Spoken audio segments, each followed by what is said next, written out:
Shalom sa inyong lahat. Pagkatapos ay sinabi ni Jesus sa mga Hudyong sumasampalataya sa Kanya, "Kung kayo'y mananatili sa aking salita, tunay ngang kayo'y mga alagad ko, at inyong malalaman ang katotohanan, at ang katotohanan ay magpapalaya sa inyo." Juan 8:31 at 32. Welcome po sa Good and Faithful Channel dito sa YouTube. Dalayan kong maging pagpapala ito sa inyo tuwing ikaw ay magbubukas at manunod.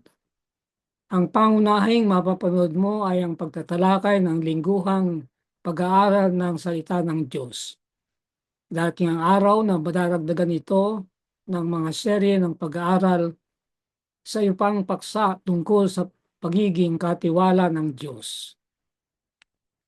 Ang muling pagkabuhay ba ni Jesus ay sayo rin?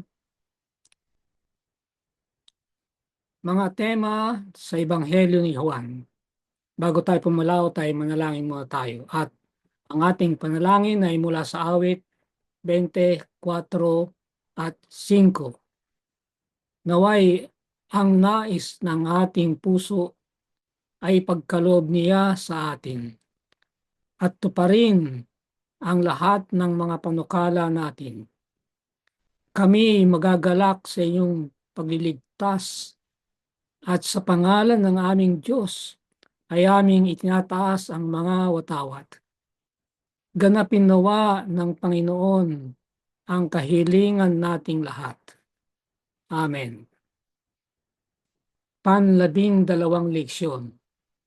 Ang oras ng kalwalhatian, ang krus at muling pagkabuhay. Juan 18:37. Sinabi sa kanya ni Pilato, "Kung gayon, ikaw ay hari?" Sumagot si Jesus, "Ikaw ang nagsasabing ako'y hari. Ako'y pinanganak dahil dito. At dahil dito ay pumarito ako sa sanlibutan upang magpatotoo sa katotohanan. Ang bawat isang panig sa katotohanan ay nakikinig sa aking tinig."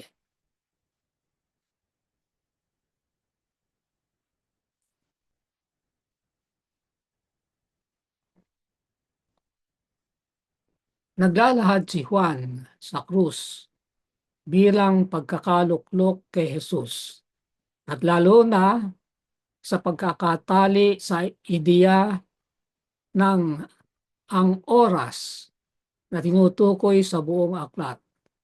Makikita yan sa Juan 7:30, 8:20 at 12:27. Itong ideya ng pagkakaluklok ay isang balintunang larawan dahil sa pagpapako sa krus ay ang pinakakahiya-hiya at walang hiyang paraan ng kamatayan. Itong kaibahan ay nakaturo sa buong lalim na kabaligtaran na inilalhad ni Juan. Si Jesus ay namamatay sa kahiyan, ngunit ito'y kasabay ang kanyang maluwalhating pagkakaluklok bilang ang tagapagligtas. Muli ay tatlong paghahati ng leksyon: ang paglilitis, ang hatol, kamatayan, muling pagkabuhay, pag-akyat sa langit. Doon sa una ay tatalakayin ang ano ang katotohanan. Sa ikalawa ay titignan ang paksang narito ang tao. At sa ikatlo ay tatlong tatalakayin: natupad na, libingang walang laman, si Jesus at si Maria.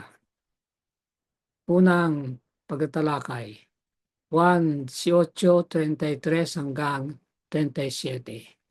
Si Pilato ay muling pumasok sa palasyo ng gobernador at tinawag si Jesus at sinabi sa kanya, "Ikaw ba ang hari ng mga Hudyo?" Sumagot si Jesus, Sinabi mo ba ito mula sa iyong sarili o may ibang nagsabi sa iyo tungkol sa akin? Si Pilato ay sumagot, ako ba'y Hudyo? Ang iyong sariling bansa at ang mga punong pari ang nagdala sa iyo sa akin. Ano ba ang ginawa mo? Sumagot si Jesus, ang kaharian ko ay hindi mula sa sanlibutan ito. Kung ang kaharian ko ay mula sa sanlibutan ito, ang aking mga tauhan ay makikipaglaban sana upang ako'y huwag maibigay sa mga Hudyo. Ngunit ang aking kaharian ay hindi mula dito. Sinabi sa kanya ni Pilato, kung gayon, ikaw ay hari. Sumagot si Jesus, ikaw ang nagsasabing ako'y hari. Ako'y ipinanganak dahil dito at dahil dito ay pumarito ako sa sanlibutan upang magpatotoo sa katotohanan. Ang bawat isang panig sa katotohanan ay nakikinig sa aking tinig.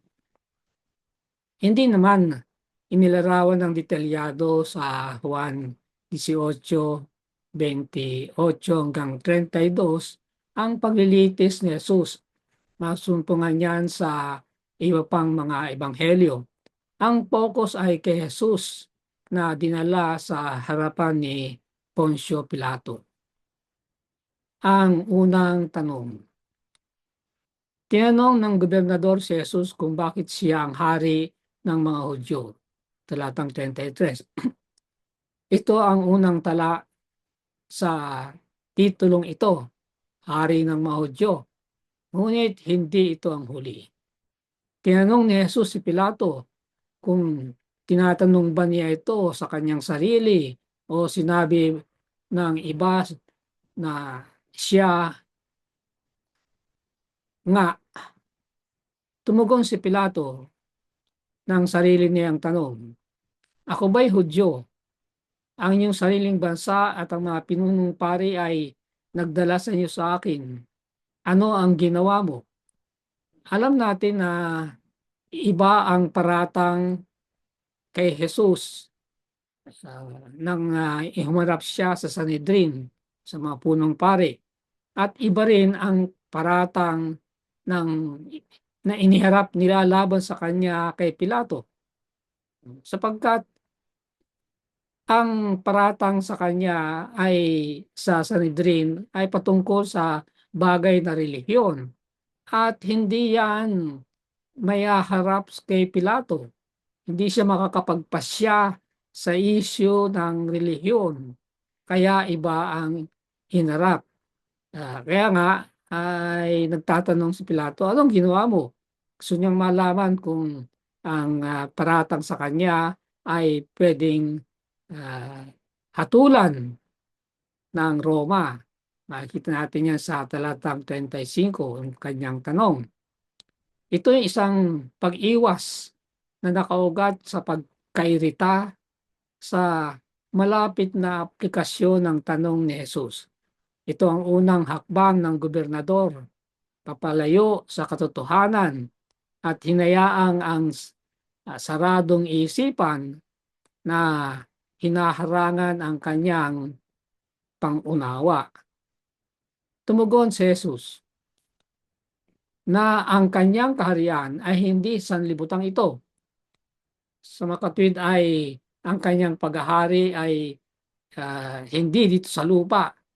Hindi yan mahahatulan ng Roma. O kaya hindi magiging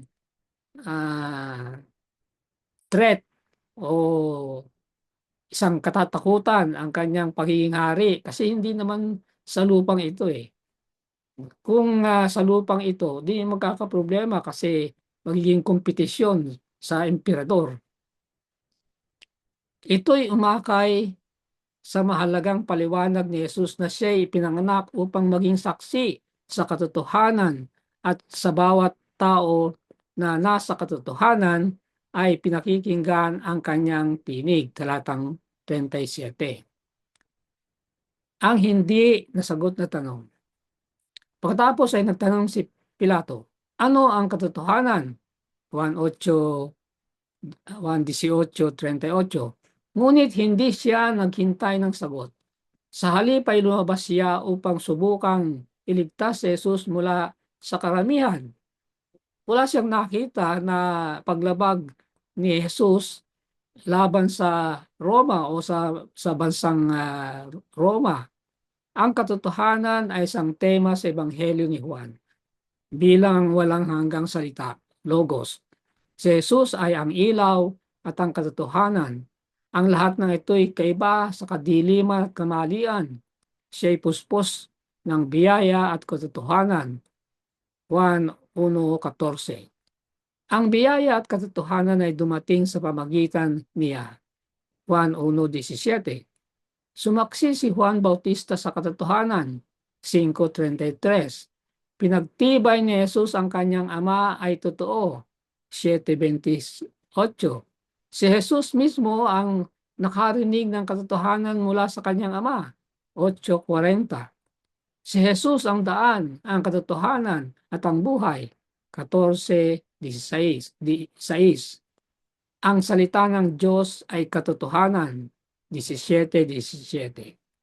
Hindi nakita ni Pilato ang oportunidad na malaman ang katotohanan dahil sa kanyang saradong isipan, sa kanyang mga naunang desisyon at ang mga pamimilit sa kanya. Pangalawang pagkahati, narito ang tao. 1:18-38-40. Sinabi sa kanya ni Pilato, ano ang katotohanan? Lumabas siyang muli sa mga Hudyo at sa kanila'y sinabi, wala akong makitang anumang kasalanan sa kanya. Ngunit kayo'y may kaugalian na maaari kong pakawalan ng isang tao para sa inyo sa Paskwa. Gusto ba ninyong pakawalan ko para sa inyo ang hari ng mga Hudyo? Sila'y sumigaw na muli. Hindi ang taong ito, kundi si Barabas. Si Barabas ay isang tulisan. Maling tanong sa kaharian ng karamihan ng tao. Hindi naghintay si Pilato sa sagot mula kay Jesus tungkol sa katotohanan. Sa halip, bumalik siya upang subukang himukin ng mga tao sa kanyang pakikipag-usap sa kanila sa halip na palayain lang si Jesus. Inilagay ni Pilato ang kanyang sarili sa isang kapinsalaan. Nakilala ng mga lider ng relihiyon na kaya nilang manipulahin ang gobernador sa pamagitan ng maraming tao. Yun, pambubuli yun. Binuli nila si Pilato. Tinukoy ni Pilato ang isang kaugalian ng pagpapalaya ng isang bilanggo sa panahon ng Paskwa at tinanong ang mga tao kung nais nilang kanyang palayain ang hari ng mga Hudyo. Nakagugulat at medyo isang kabaligtaran, hiningi ng mga tao ang pagpapalaya ng isang tulisan na nagngangalang Barabas sa halip na walang kasalanang Jesus. Nabanggit ko na sa nakaraang leksyon na si Barabas ay meron pang isang pangalan, Jesus Barabas. Makikita natin to sa maraming mga modernong translation ngayon. Kung titingnan nyo ang New International Version sa Matthew 27:17, ang salitang Jesus Barabas. Ngayon nagsimula ang pangungutya at pagpapahiya kay Jesus. Ang mga kawal Romano ay nagtirintas ng isang koronang tinik at inilagay ang isang kulay ubing kasuotan sa kanya. At patuloy na dumarating at may pagtuyang binabati siya bilang hari ng mga Hudyo. Itong uri ng pagbati ng mga kawal ay makakatulad sa paraang binabati nila ang emperador, yung Hair Emperor. Ngayon. Ngunit dito ay ginagawang may pagtuya. Sa pagsasampalataya o pagsasamantala sa awa ng mga tao, tila humahanap si Pilato ng paraan upang mapalaya si Jesus. Inilabas niya si Jesus na suot ang koronang tinik, ang kulay ubing kasuotan. Yun ay iniharap sila na hari para siguro maawa ang mga tao. Ang tagpo ay nagpapakita kay Jesus sa isang kunwang paghaharing damit, kulay ube, na kasama ang gobernador na tumatawag sa mga tao upang masdan ang tao. 1:19:5. Ito'y nagpapaalala sa mga salita ni Juan 1:29. Narito ang kordero ng Diyos na nag-aalis ng kasalanan ng sanlibutan. Isa na namang kabaligtaran na ang paganong gobernador ay pinapakilala ang Mesyas dito sa makaharing kasuotan sa harapan ng Israel. Isang tinakot na gobernador. Gayunman, gaya ng pagpapakita sa Juan 19:6-16, ang karamihan ay nanawagan para sa pagpapako kay Jesus batay sa kanyang pag-angkin bilang ang anak ng Diyos. Ito'y nagpatakot kay Pilato na lalong nagsikap na ayusin ang paglaya ni Jesus. Ngunit tiyatakan ng mga lider ng ang kapalaran ni Jesus sa pagsasabing ang pagpapalaya sa kanya ay pagsalungat kay Caesar, yung emperador. Alam nilang ang katapatan ni Pilato kay Caesar ay mangangalugang hindi siya magpapalaya sa sino man na nag-aangkin ng katulad na papel, pagiging hari. Kasi pag naging may hari dyan sa Israel ay maaaring magpasimula ng rebellion yan. Kinukumpetensya ang imperyo, ang emperador. Sinabi ng mga leader na wala silang hari kundi si Caesar. Kaya ang kanilang malalim na puot kay Jesus ay mas malaki kaysa sa kanilang pambansang hangarin, yung maging independent, upang alisin sa kanila itong si Jesus. Nahanda silang isakripisyo ang karapatan ng pambansang pagsasarili. Pangatlong paghahati. Kamatayan, muling pagkabuhay, pag-akyat sa langit. Unang pagtatalakay, natupad na, Juan 19:17-22. Sumulat din si Pilato ng isang pamagat at inilagay sa taas ng krus at ang pagkakasulat, Jesus na taga Nazaret, ang hari ng mga Hudyo. Marami sa mga Hudyo ang nakabasa ng pamagat na ito sapagkat ang dakong pinagpakuan ay malapit sa lungsod. Paglabas lang ng mga bakod ng mga pader ng lungsod sapagkat hindi nagpapako sa loob ng lungsod, lagi sa labas. At ito'y sinulat sa Hebreo, sa Latin at sa Grego. So sa tatlong salita para lahat ay makabasa at maunawaan. Kaya't sinabi kay Pilato ng mga punong pari ng mga Hudyo, huwag mong isulat ang hari ng mga Hudyo, kundi sinasabi ng taong ito, ako'y ang hari ng mga Hudyo. Sumagot si Pilato, ang naisulat ko ay naisulat ko. Matapang siya. Dapat sana ganun din ang tapang niya sa pagsasabing wala itong kasalanan. Ang hari ng mga Hudyo. Isang mas mataas na kapangyarihan kaysa kay Pilato o ang mga Hudyo ang nag-utos sa paglalagay ng inscription yun sa taas ng ulo ni Jesus.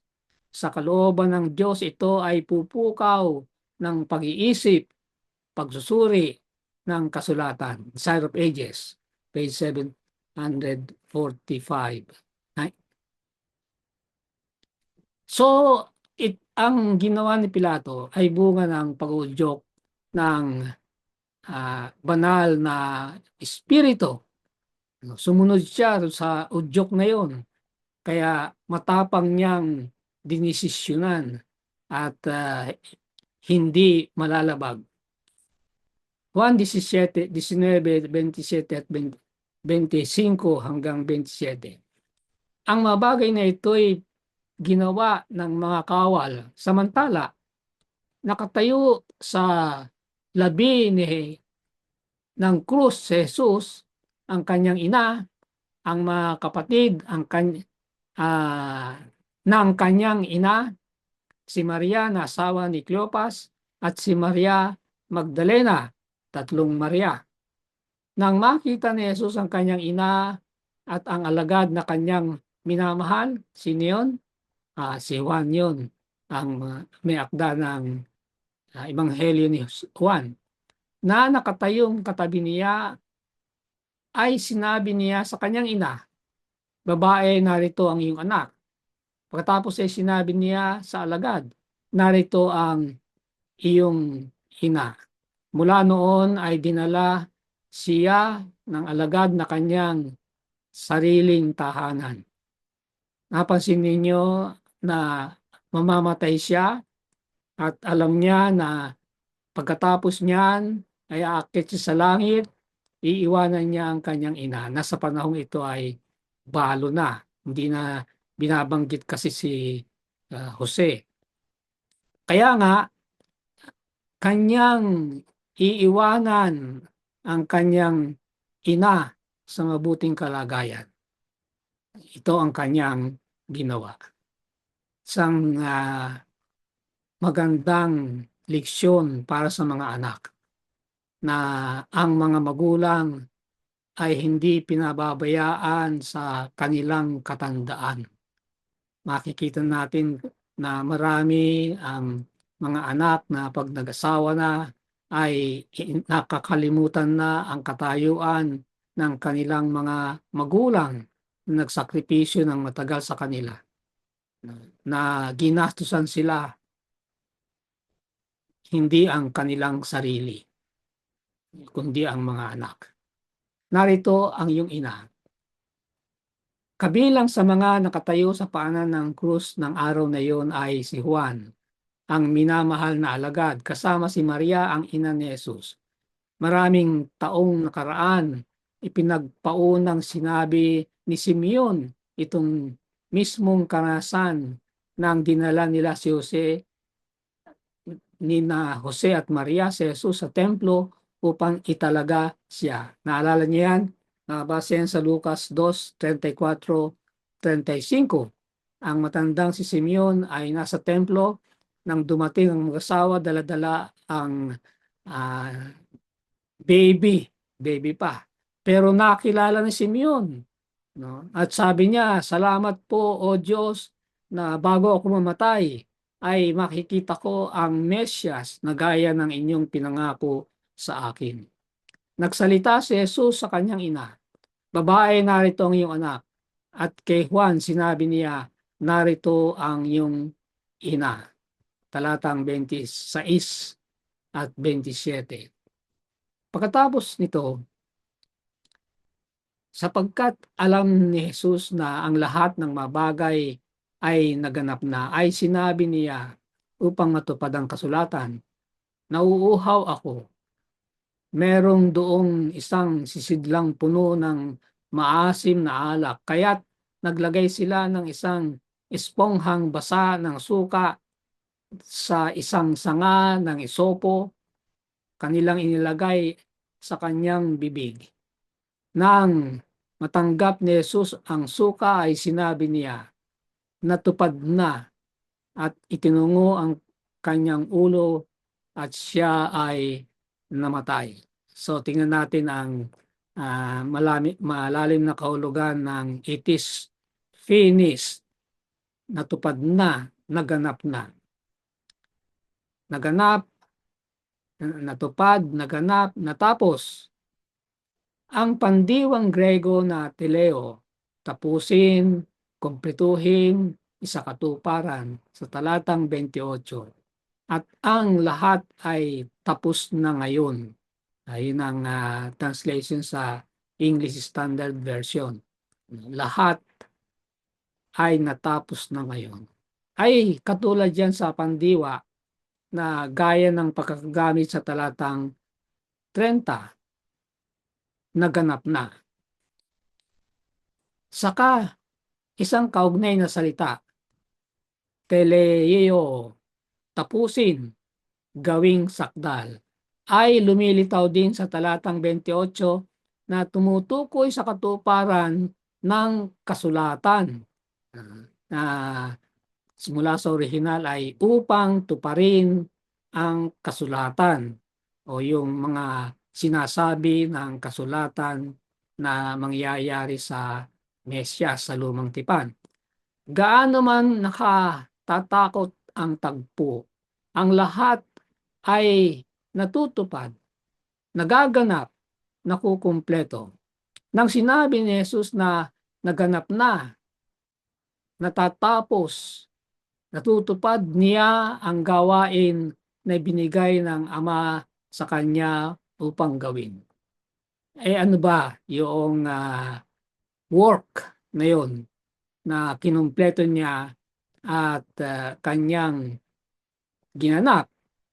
Ito ang mamamatay siya para sa tao. Pangalawang pagtatalakay, ang libingang walang laman, 1:21-7. Nang unang araw ng Sanlinggo ay maagang pumunta sa libingan si Maria Magdalena. Samantalang madilim pa at nakitang ang bato ay naalis na sa libingan. Kaya tumakbo siya at pumunta kay Simon Pedro at sa alagad na minamahal ni Jesus. Siya kasi ang sumulat, si Juan, kaya hindi niya siya sabi na nagpunta siya kay Simon Pedro at sa akin. Hindi. Parating third party. At sa alagad na minamahal ni Jesus at sa kanila'y sinabi, kinuha nila sa libingan ng Panginoon. Wala na nga naman doon eh. At hindi namin alam kung saan nila siya inilagay. Kaya't umalis si Pedro kasama ang isa pang alagad at pumunta sila sa libingan. Silang dalaway tumakbo magkasama, subalit ang isang alagad ay mas matuling tumakbo kay Pedro at naunang dumating sa libingan. Mas bata kasi si Juan. Younger si Juan, kasi malakas pa ay naunahan, matuloy siyang tumakbo. At siya yumuko upang tignan ang loob at nakita niyang nakalatag ang mga telang lino. Subalit, hindi siya pumasok sa loob. Dumating naman si Simon Pedro at nasumunod sa kanya. Pumasok siya sa libingan at nakita niyang nakalatag ang lino. So, nauna nga si Juan pero hindi siya pumasok. Sinilip lang niya. Nakita niya yung sitwasyon. Si Pedro naman, nung dumating, dire-diretso, pumasok. At ang damit na inilagay sa kanyang ulo ay hindi kasamang nakalatag sa mga telang lino, kundi bukod na nakatiklop sa isang tabi. Mapansin ninyo na iniwan ng Panginoong Hesus ang libingan na maayos na maayos.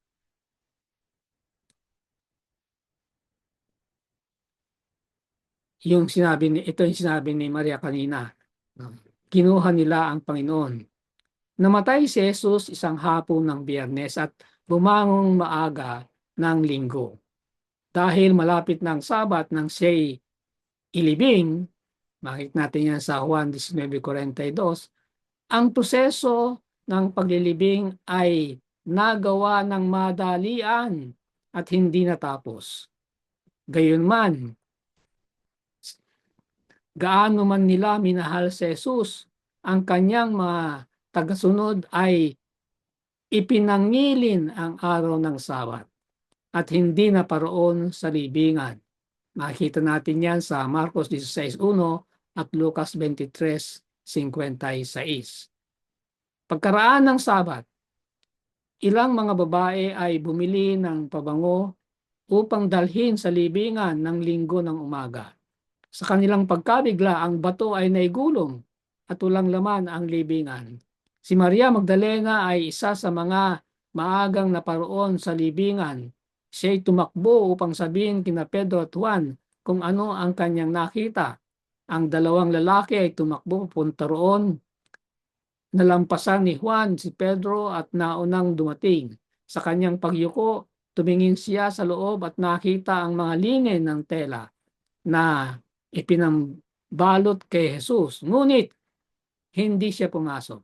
Si Pedro gayunman ay pumasok at nakita ang mga linong damit na nakapatong doon. Nakita rin niya ang telang pangmukha na nakasuot sa ulo ni Jesus. Ngunit hindi kasama ang iba pang mga tela. Ito ay nakatiklop at magkahiwalay.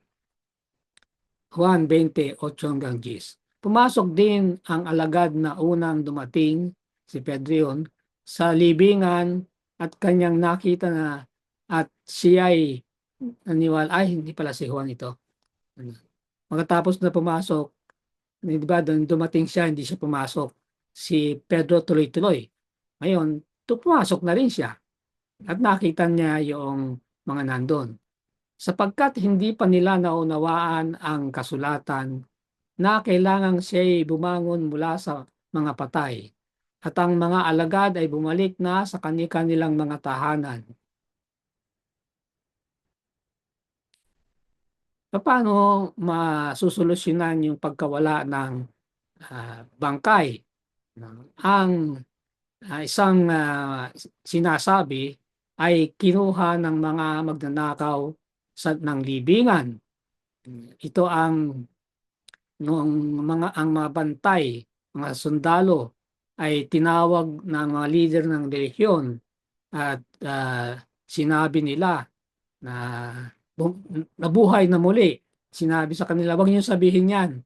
Sabihin niyo na merong nagnakaw ng kanyang katawan at sinuhulan yung mga sundalo. Pagkatapos ay pumasok si Pedro sa libingan, pumasok din si Juan. Sinabi sa Juan 28 na pumasok siya, nakita, nanampalataya. Bakit ang pagkakilala ng mga telang panlibing na nakapatong doon, ang mga telang pangmukha na nakapatong ng hiwalay, na nakatiklop, ay umakay kay Juan upang manampalatayang si Jesus ay nabuhay na muli sa mga patay? Upang sagutin ang tanong na ito'y kinakailangan upang pag-isipan kung bakit ang libingan ay magiging walang laman sa unang banda. Ang pinakatipikal na sagot ay ang magnanakaw ng libingan. Ngunit bigo ang paliwanag na ito sa tatlong dahilan. Una, sinasabi ni Mateo sa atin na ang libingan ay binabantayan. Mateo 27:62-66. Kasi natakot ang mga leader ng relihiyon na mangyari yun. Kung walang bantay, nanakawin ang katawan at sasabihin na nabuhay na muli. So nagpunta sila sa Roma, sa emperador. At sinabing lagyan ng mga sundalong bantay. Kaya may mga bantay. Kung may mga bantay, paano nanakawan yan? Dadaan muna sila sa mga sundalo. Ikalawa, karaniwang ninanakaw ng mga magnanakaw sa libingan ang mga mamahaling bagay, hindi ang mga nabubulok na katawan. Yung mga, tama naman yun. Kaya may mga magnanakaw sa libingan, ang interest nila ay yung mga mahalagang bagay na inilibing kasama ng namatay. No.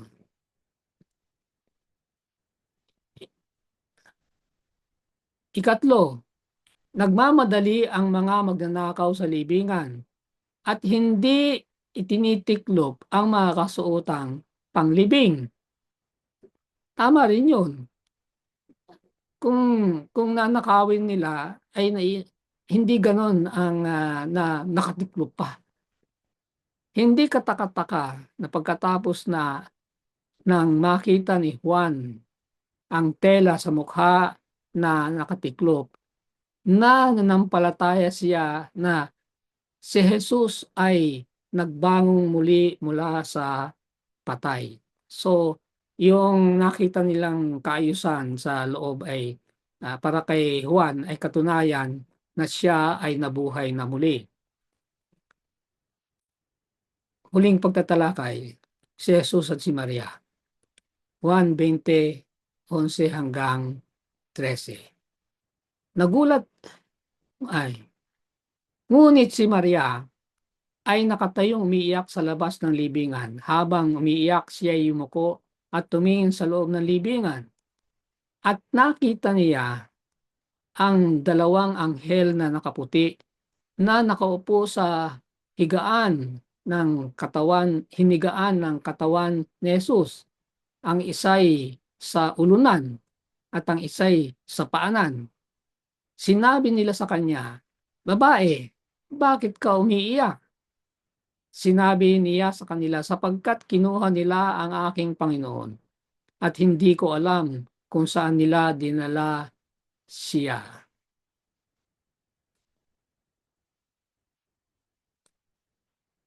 Ang huling pagtukoy kay Maria sa talata bago ito ay nang sinasabi niya kay Pedro at Juan ang tungkol sa walang lamang libingan.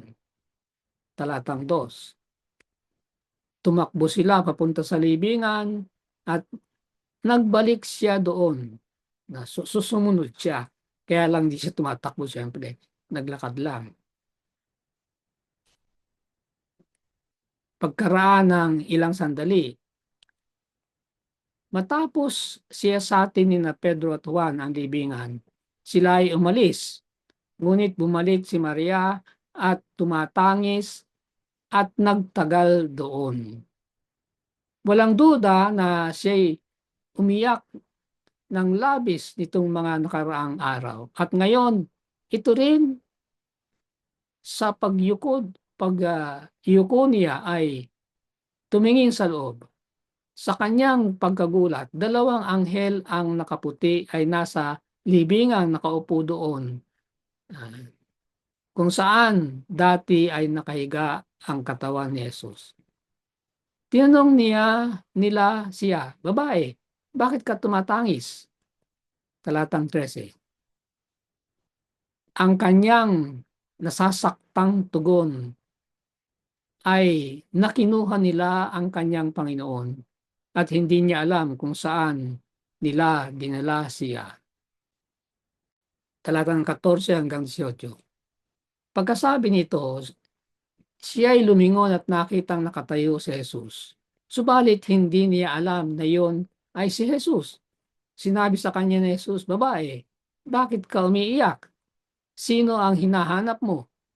At sa kanyang pag-aakalang yon ay ang hardinero, ay sinabi niya sa kanya, "Ginoo, kung ikaw ang kumuha sa kanya ay sabihin mo sa akin kung saan mo siya inilagay at siya'y aking kukunin."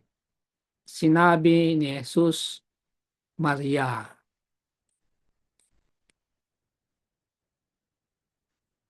Pumihit siya at sinabi sa kanya, "Rabboni," na ang ibig sabihin ay guro.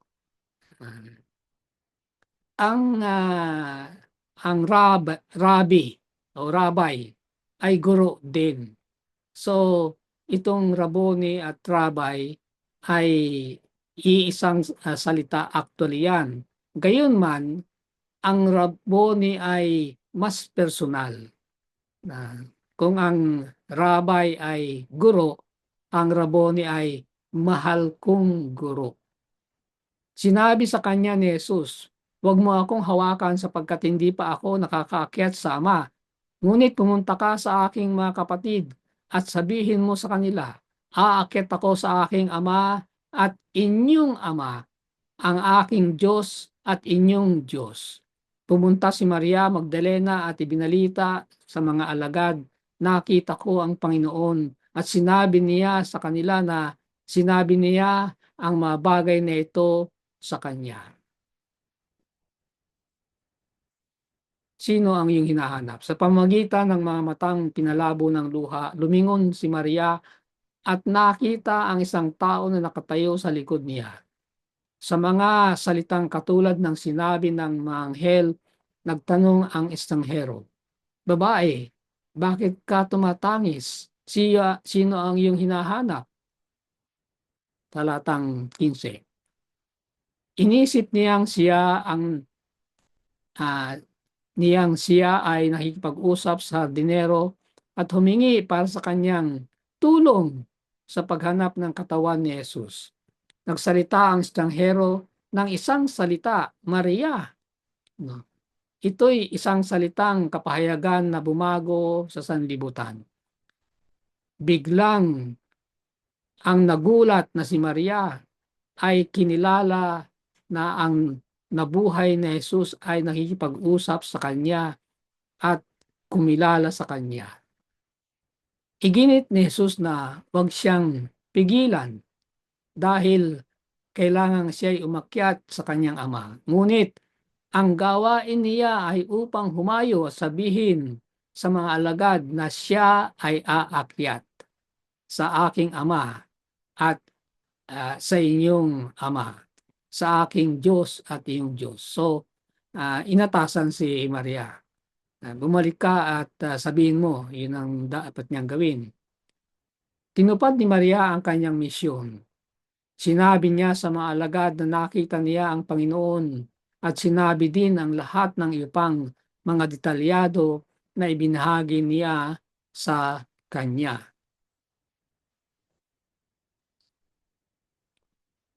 Hindi ibinigay ni Kristo ang kanyang buhay hanggang sa kanyang maganap ang gawain na ipinarito niya upang gawin, at sa unting-unting pagkawala ng kanyang hininga ay kanyang ibinulalas, naganap na.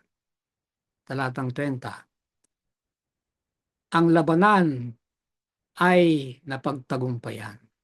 Ang kanyang kanang kamay at ang kanyang banal na bisig ay nagkamit para sa kanyang tagumpay. Bilang isang manlulupig ay kanyang itinanim ang kanyang bandila sa mga walang hanggang kaitaasan. Hindi ba nagkaroon ng kagalakan sa gitna ng mga anghel? Ang buong langit ay nagwagi sa tagumpay ng tagapagligtas. Ang mga talang ito ay dapat ding magbigay ng kagalakan sa ating puso.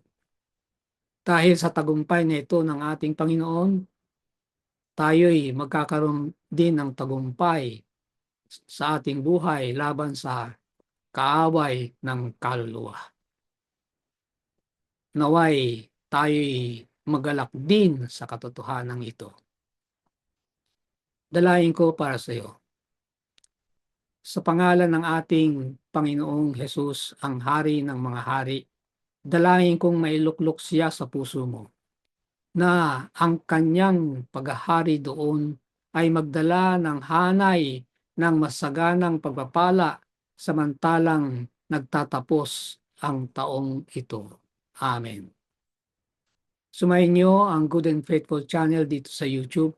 Ako'y patuloy nagpapasalamat sa mga taong tumutulong na makarating ito sa kaalaman ng iba pa sa pamamagitan ng kanilang pag-share ng video ito. Pagpalain nawa sila ng Panginoon. Malaki ang inyong magiging bahagi sa ministeryong ito kung ikaw ay magsusubscribe kung hindi pa. At kung naging pagpapala sa ito ay mag-share at mag-like. I-click na rin ang notification bell upang kaagad ay malaman mo kapag may bagong video. Ang PowerPoint presentation ay makukuha rin kapag hiningi sa aking Messenger account. Maraming salamat. Magkita tayo sa susunod na linggo.